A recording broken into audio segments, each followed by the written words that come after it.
You know Russell. You know people around him. What is your takeaway macro on Westbrook? Okay, who is Russell Westbrook's idol, Colin? Do you know who it is? I don't. It's Kobe Bryant. And what does everybody say about Kobe Bryant?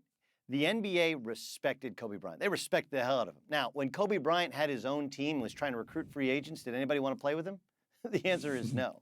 Look, Russell Westbrook is going to be the MVP. I think the NBA is butchering this thing, announcing the MVP after the season. There's all this momentum for a regular season award. You should announce it at halftime of Game 1 between Rockets and Thunder or Game 3 in Oklahoma City. Either one, that you should capitalize on that momentum.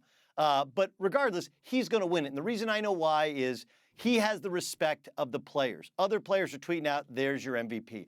I don't think he should get the MVP. I think it should be James Harden, but that doesn't matter. I respect players' opinion more than even my own opinion because it's their league. That said, players respect him. I don't think players will want to play with him. I don't think in free agency anybody's going to run to play with the Oklahoma City Thunder. I think he's going to be much like Kobe Bryant, where everybody respects the killer instinct, the alpha that he is, the killer instinct that he has. But in terms of, do you want to play with that guy? And he's a point guard that averages double digits in assists. The answer is, I could probably play with a guy who's a little bit easier to get along with, a little bit easier to play with. People think I'm pro LeBron. What I've said about him is like Tiger Woods. We tend to nitpick the greats because they set a standard so high that sometimes they can't even live up to their own standards in preceding years after their arc, their highest point. LeBron is so good now, we're comparing him to LeBron. We don't even compare him to the rest of the league. What is your takeaway on LeBron, who I think is the MVP every year? I think he's the best player. I don't think he's the MVP. The MVP is the guy who had the best season. He didn't have the best season. His team was a 500 team coming down the stretch. Last 26 games, right? 13 up, 13 down. That's not an MVP. I even think he wouldn't argue with it. If you want to argue the best all-around player who has the most impact on a franchise and a team and ability to win a championship, it's LeBron. I won't argue with that. Where I think we go amiss is, look, like you said, I played basketball. My dad coached it for 50 years. My brother's coached it for 25 years. And he's the first great player who, do you really want to give him the ball to get a bucket at the end of a game, right? Like you went through, I know earlier this week I was listening to you like, well, he's surpassed Bird. Has he? He's surpassed Magic. Has he? He's surpassed Jordan. Has he? At the end of even Game 7 where he made that miraculous block, who made the big shot? It's Kyrie Irving. Now, look, is he Magic-like in his ability to pass? Is he unbelievable in that he's a great scorer even though that's not actually what he does best? Sure. But outside of playing bully ball and playing downhill and just bigger and bigger and stronger, like what is his go-to offensive game? Like he's been in the league a decade and he's still limited in terms of shooting the basketball. So I would say my issue is we match him up against Jordan and Bird and Magic and Kareem.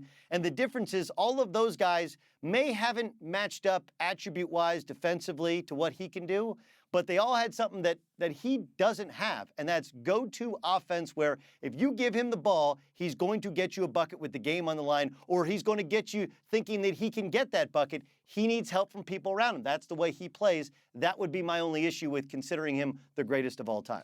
I am for Calipari's guys being one and done because I think he gets the cream of the crop. I said this before, if 1,000 kids get a D1 scholarship a year, there probably are 6 that are better served, like Doc Rivers said in our show yesterday, better served going to the NBA.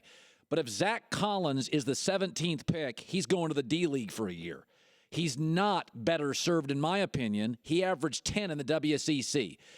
Has college basketball become so toxic that a Zach Collins, instead of starring in March Madness, being the big man on campus, I mean, is this a fixable problem? I get Boogie Cousins. I get John Wall. I get Anthony Davis. But when Zach Collins leaves, Doug, I sit there and think, is this just now a cultural issue? College basketball's toxic to the best players? Well, I think there's a myriad of factors here. First of all, I don't know how many people know this, but players can actually go straight from high school to the D-League. They can go straight from high school to the D-League. That rule has never changed. And they can play. Now, they don't make a lot of money, but if the thing is, I can't be a professional, yes, you can. And next year, I believe the D-League salaries increase. They can't get called up, and they'll be eligible for the draft after their first year. The reason they go to college is they love the branding of being alongside March Madness. Sure. And their school. Plus, they can get a degree whenever they want to come back. The NCAA has opened it up to where they're on scholarship basically for life.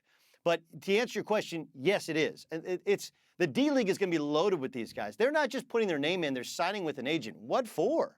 And to me, if I'm Zach Collins, can he go and can you get drafted? Yes.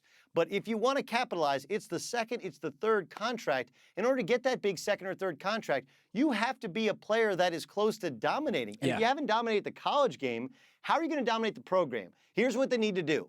They need to take a poll of all these players that think they're late first, early second, because a lot of them are second round or undrafted, and they go to the D League. And then we'll take that same poll of how they feel at the end of a D League season next year. I've played in minor league basketball.